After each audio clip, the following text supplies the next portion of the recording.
Lucille Schmitt, qui est vice-présidente et présidente fondatrice, je crois aussi, de la Fabrique écologique, membre du comité de rédaction de la revue Esprit, toujours. Oui. Voilà. Et donc, qui a bien voulu accepter de nous donner un regard de militantes et responsables écologistes sur cette question que nous avons essayé d'éclairer dans le colloque de ce jour. Merci encore.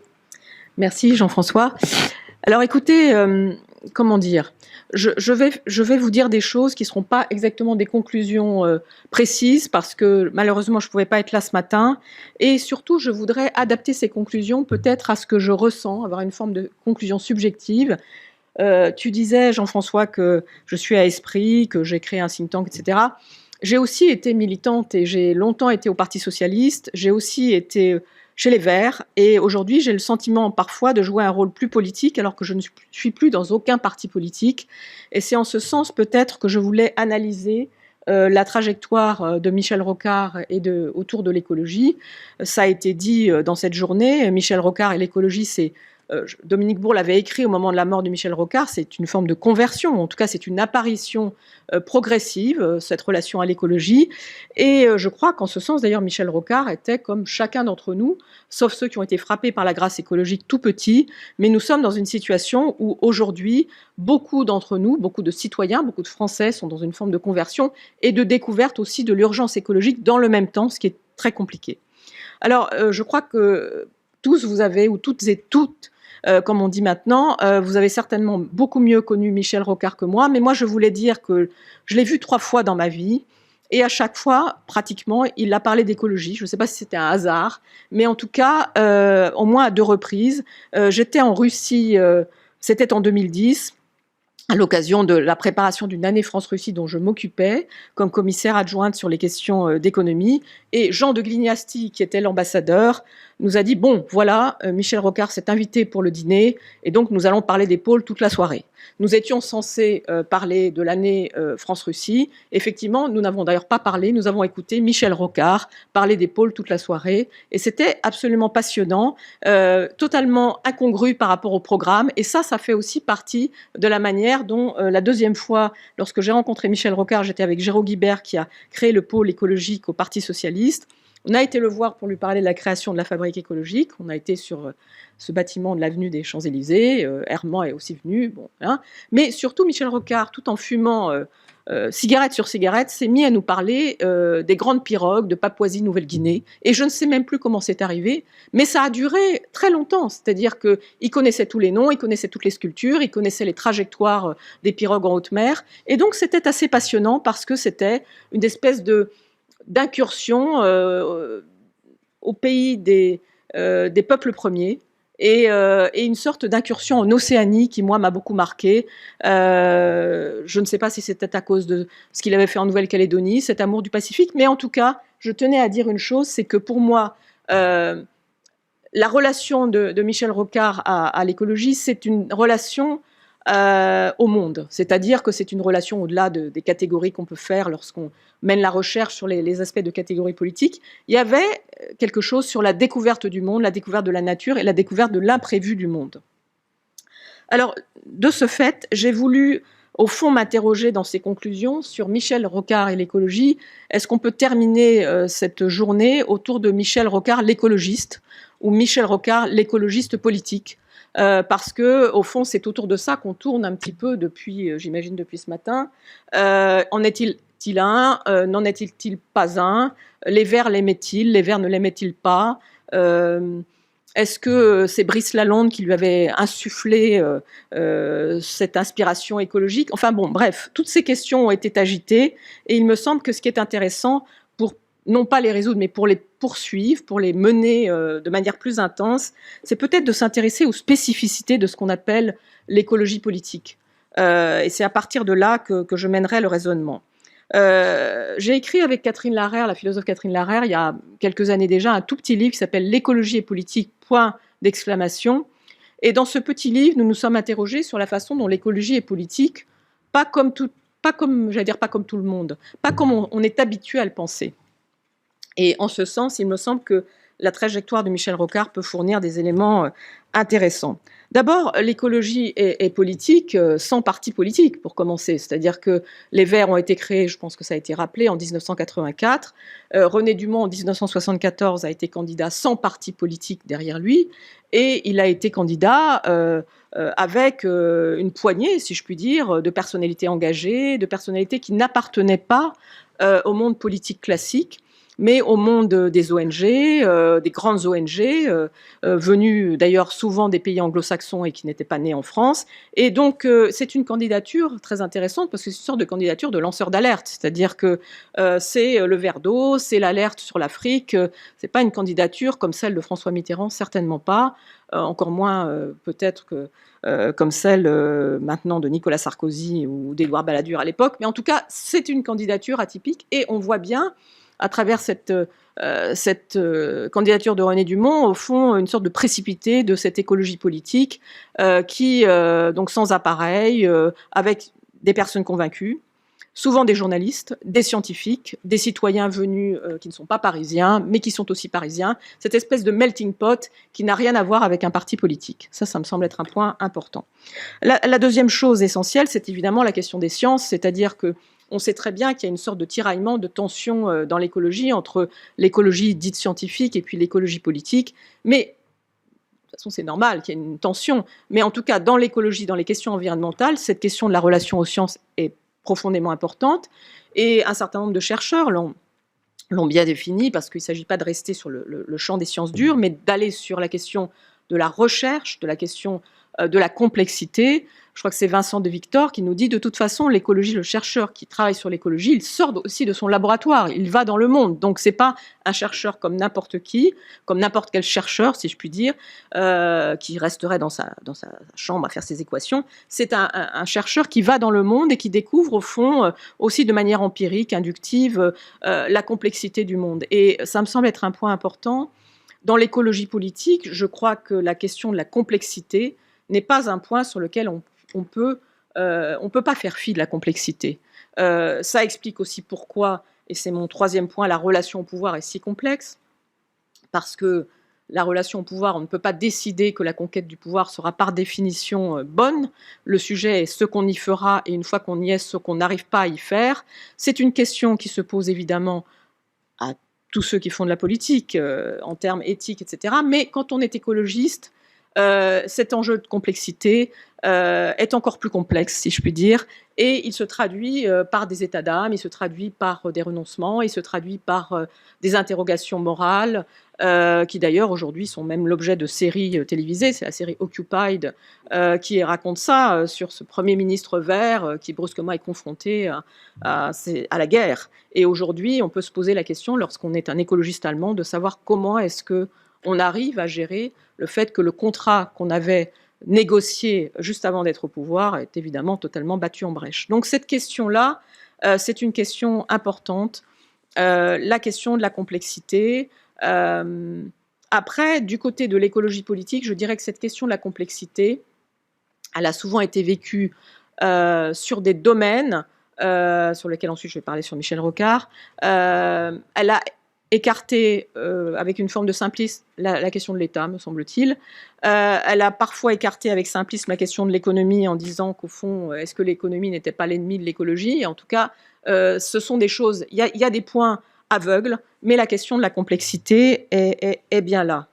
Et puis, troisième point qui me semble important, ce n'est pas parce qu'il y a complexité qu'il n'y a pas de démocratie.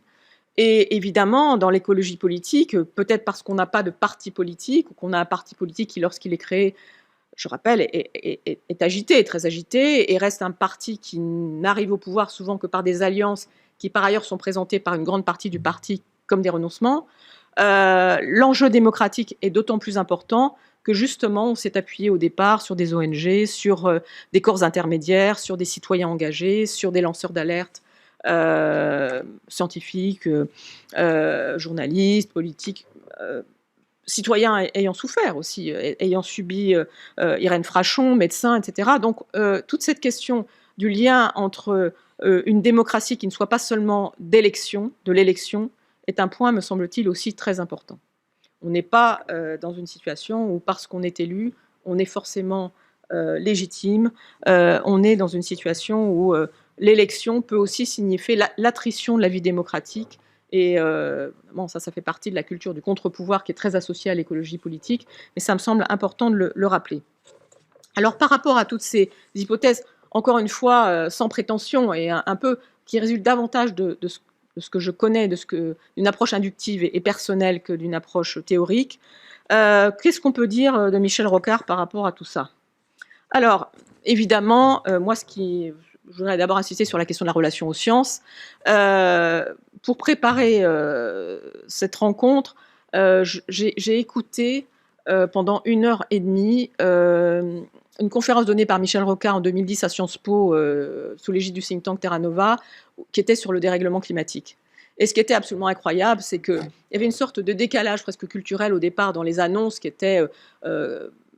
la personne de Terra Nova qui animait la conférence, qui disait « Nous sommes la plus grande section de Terra Nova, nous sommes les plus puissants, nous sommes très bons à Sciences Po ». Et puis ensuite, Michel Rocard qui dit « Bon, moi j'ai des courbes, hein, j'ai des choses à montrer, j'ai des chiffres, etc. » Bon, et ça marche pas, c'est pas possible. Donc il y a tout un début comme ça. Et puis ensuite, très longuement, très longuement, il va parler du dérèglement climatique, courbe à l'appui.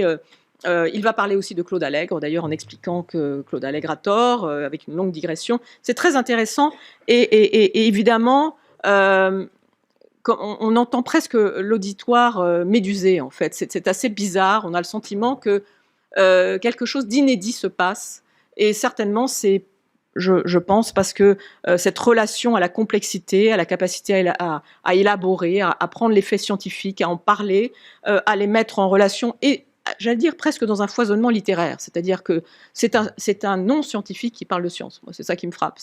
Mais avec certainement des choses intéressantes, des chiffres, des choses réelles, des choses exactes, mais une capacité à replacer tout ça dans un autre univers que celui stricto sensu de la science, qui est sans doute un univers politique, qui est surtout celui de la complexité du monde, et donc une capacité à dresser un tableau de la complexité qui m'a semblé assez passionnant et, me semble-t-il, inédit. Donc en ce sens, j'aurais tendance à dire oui, Michel Rocard est un écologiste politique. Deuxième point important, cette question lanceur d'alerte, personnalité, absence d'appareil.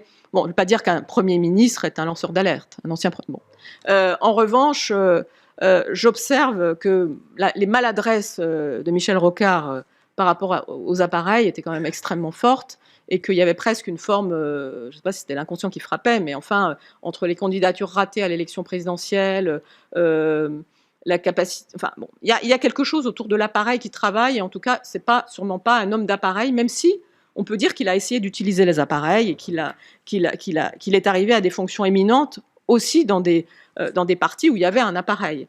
Mais lorsqu'il se fait sortir de son poste de premier secrétaire du Parti socialiste, c'est évidemment quelque chose par rapport aux appareils. J'observe aussi que lorsque les Verts le critiquent, je crois que ça a été dit par Sébastien Repère ce matin, c'est l'appareil des Verts qui critique les choses. J'ai retrouvé un témoignage, un reportage du Monde sur sa campagne législative ratée en 1993, où, d'une manière totalement idéaliste, il explique qu'il va forcément gagner parce qu'il est un très grand écologiste et que s'il y a une candidate verte, c'est pas grave.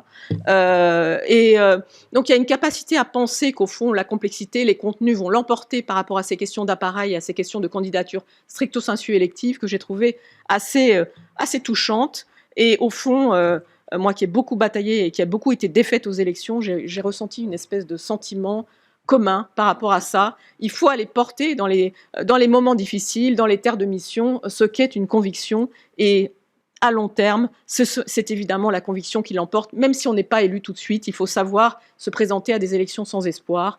Je trouve que c'est quelque chose qui là aussi m'a semblé intéressant. Et j'allais dire, c'est donc pour Michel Rocard, je crois que c'est un écologiste politique en ce sens.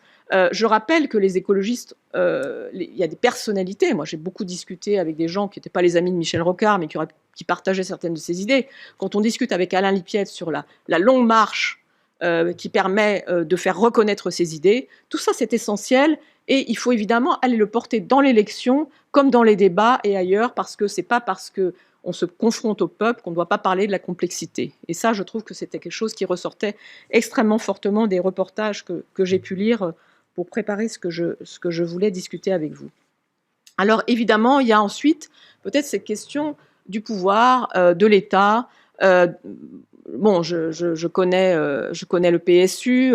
On sait très bien qu'il y a la question de la décentralisation, l'autogestion, d'une autre culture du pouvoir que celle évidemment d'une gauche chevènementiste. Ceci dit, je pense que il me semble que chez Michel Rocard, cette capacité à penser justement les fonctions de l'État, tout à l'heure Chantal Joanneau évoquait la taxe carbone, toutes ces questions éminemment à la fois techniques et politiques, il me semble que là, Michel Rocard avait clairement un avantage comparatif par rapport à ce qu'on pourrait dire de ce que serait une figure classique de l'écologiste politique. Et c'est vrai que, je crois que vous avez pas mal parlé de l'eau. C'est vrai qu'il explique que, par exemple, lorsqu'il fait son rapport à l'inspection des finances à la fin des années 70 et qu'il sauve les agences de l'eau, il le fait avec des arguments technocratiques, il le fait avec des arguments d'inspecteur des finances. Il démontre que les agences de l'eau sont bien gérées, puisqu'on lui avait demandé de les supprimer. Et il démontre aussi qu'elles permettent de préserver la biodiversité et la qualité de l'eau, de préserver l'eau de la pollution. Donc je pense que là, il y a une sorte de début d'hybridation de ce qu'il faudrait aujourd'hui réaliser, qui est la culture des personnes qui sont dans les institutions et de celles qui portent un discours qui est un discours de porter les institutions plus loin. En ce sens, moi je trouve que Michel Rocard avait certainement un avantage comparatif là-dessus. Je pense que c'est aujourd'hui ce qui peut manquer à certains écologistes en politique. Donc en ce sens, il n'est pas un écologiste politique classique, mais je pense que cette question qui est aujourd'hui, vous le savez, ouvertement posée. C'est-à-dire qu'un certain nombre d'associations comme le Lierre se sont créées autour de l'idée de ceux qui, dans l'administration, portent une conviction écologique et qui, aujourd'hui, sont gênés ou pas, veulent porter plus loin les politiques publiques. Moi, j'assiste assez régulièrement aux réunions du Lierre et j'y ai entendu des fonctionnaires du ministère de l'écologie dire comment fait-on lorsqu'on a un haut niveau d'exigence et que, par ailleurs, on a une obligation de loyauté par rapport à certaines politiques que l'on trouve insuffisamment exigeantes. C'était Bruno Latour qui était interrogé. Il leur a dit, je pense que c'est très difficile d'être fonctionnaire en ce moment. Ça, je me rappellerai de cette réponse. Moi, du coup, je m'étais dit, il faut y aller. Et donc, j'avais dit, mais vous avez aussi le droit des lanceurs d'alerte, etc. Et c'est vrai que ces jeunes fonctionnaires m'ont dit, mais nous, on n'a pas envie de nous transformer du jour au lendemain en lanceurs d'alerte. C'est compliqué, mais je pense que pour le coup, sur cette question de lancer l'alerte et de dire des choses qui ne sont pas populaires, Michel Rocard a incontestablement fait beaucoup de choses. Quel était le quatrième élément sur lequel je voulais discuter? Certainement la question de ce qu'on a, je crois que ce matin, Toudi a parlé de la question du cadre de vie, de la façon dont au PSU, les enjeux écologiques étaient sortis stricto sensu du cadre de vie pour, dans le manifeste de 72, prendre plus d'ampleur. Moi, j'ai retrouvé des citations de Michel Rocard dans son dernier entretien au Point, très peu de temps avant sa mort, lorsqu'il parle du fait que, au fond, ce qui est important, le véritable socialisme, c'est l'accès de tous aux activités de l'esprit, donner à l'homme plus de temps libre pour la culture, les choses de l'esprit, le bénévolat associatif. Alors, je voulais dire qu'il me semble que dans la situation qu'on vit aujourd'hui, l'écologie politique est évidemment dans une situation très particulière parce qu'il y a urgence et dans le même temps, l'écologie n'est plus une question sectorielle, mais l'enjeu est bien d'élaborer un projet de société dans lequel on rebat les cartes autour de certaines valeurs essentielles, la propriété, les questions d'argent, la façon dont on organise son temps, l'espace-temps démocratique, dont on peut sortir de la langueur démocratique actuelle par une vision d'une vie démocratique plus intense. J'ai travaillé il y a quelques mois sur la question des zones à défendre, et ce qui m'a frappé, on présente souvent les choses en termes de violence, de difficultés avec les institutions, ce qui m'a frappé, c'est que dans beaucoup de témoignages, on retrouve des choses qui peuvent ressembler à cette citation de Michel Rocard, c'est-à-dire qu'on y retrouve l'idée que la vie démocratique dans les zones à défendre est une vie dans laquelle le temps pour se consacrer à des activités bénévoles, sans préoccupation de gagner sa vie, peut-être pas assez de préoccupation de gagner sa vie, mais en tout cas, le temps de réfléchir, de se consacrer à la culture, de pratiquer aussi une matérialité de la démocratie, c'est quelque chose d'essentiel.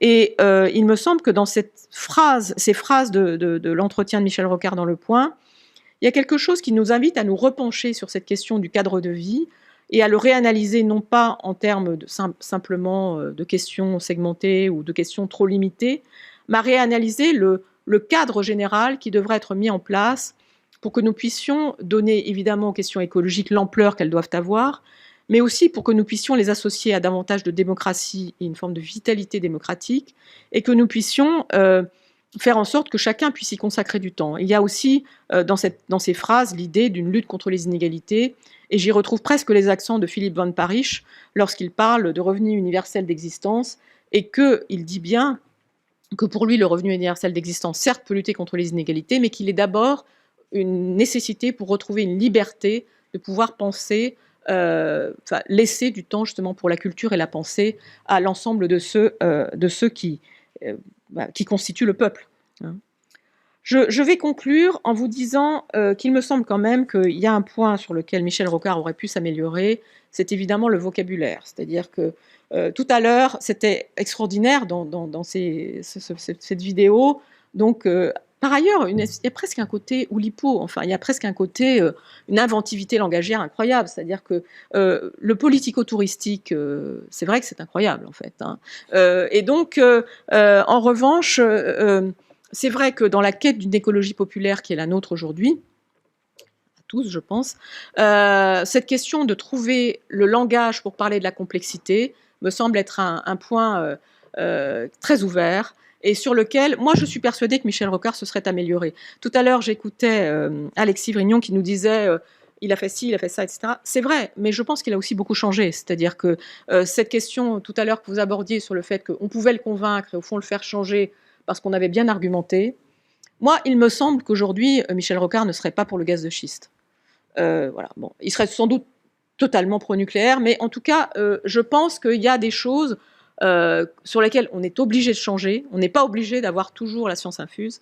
Et je pense que, voilà, il aurait sans doute pu comprendre et engager avec nous un chantier sur la façon dont nous devons trouver aujourd'hui un langage pour parler de la complexité de l'écologie. Mais sincèrement, après avoir réfléchi, je pense que Michel Rocard était un écologiste. Merci beaucoup. Il me reste à vous remercier. Oui. Merci beaucoup. Simplement pour dire un mot à quel point je suis en désaccord avec ce qui vient d'être dit, non pas sur l'essentiel, qui était plein d'enseignements intéressants et riches, mais donc vous l'avez compris, je suis moi des dernières années, à partir de 2007, et moi j'entends, alors je n'ai travaillé que sur l'écologie et que sur l'environnement, puisque dans les pôles on ne parle que de ça. Pour autant, il y a des enjeux économiques, commerciaux, etc. Et ce que je voulais simplement rappeler, c'est que j'ai toujours entendu Michel répéter que l'écologie était trop importante pour s'incarner en un parti, et qu'à faire de lui un pionnier de l'écologie, on ne veut pas dire pour autant qu'il a accompagné les avatars ou la manière dont l'écologie s'est organisée, que ce soit chez nous ou ailleurs. Donc, en l'occurrence, je n'aimais pas un avis, Madame Schmitt, mais de mon côté, autant Michel Rocard et l'écologie, ça m'allait très très bien, mais alors Michel Rocard et l'écologie, ça ne me va pas du tout, non pas à titre de sensibilité personnelle, mais il me semble que ça n'aurait pas plu à Michel qu'on fasse de lui, comment dirais-je, celui qui a parrainé le destin de l'écologie tel qu'il s'est organisé chez nous. Voilà, là-dessus. Et le deuxième point, c'est que l'essentiel, c'est de participer. Pour moi, n'est pas rocardien du tout. Michel était batailleur et il s'agissait toujours de l'emporter. La participation lui semblait totalement, comment dirais-je, incontournable, mais accessoire. Ce sont juste deux petits correctifs. Pourquoi je me permets de vous dire ça, Madame Schmitt, non pas pour être tatillon en fin de journée, mais parce que j'ai cru comprendre que l'association michelrocard.org avait à cœur de cultiver la postérité de Michel sur les bases des témoignages des uns et des autres. Voilà, je vous remercie.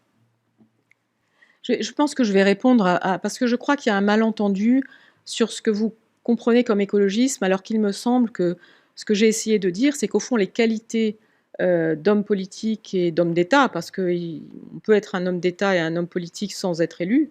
Et vous avez participé à cette période qui était une période où, au fond, l'aura de ces idées a été extrêmement forte. Et aujourd'hui, c'est essentiellement de cette période-là qu'on parle.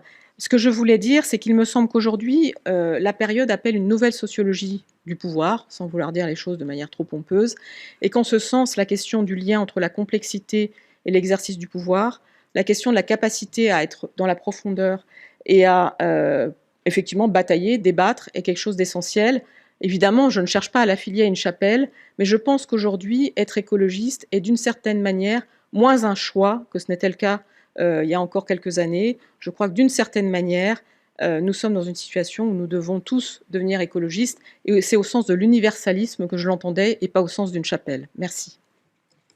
Bien, merci pour cette conclusion de la conclusion. Et merci à vous tous et toutes d'avoir participé à cette journée. Je vous rappelle donc que vous pourrez retrouver, si vous n'avez pas pu suivre l'intégralité de nos discussions, elles seront mises en ligne sur le site michelrocard.org d'ici une quinzaine de jours. L'ensemble des vidéos donc, de toutes les tables rondes. Et bien entendu, vous pouvez aussi nous aider à continuer cette aventure. Merci.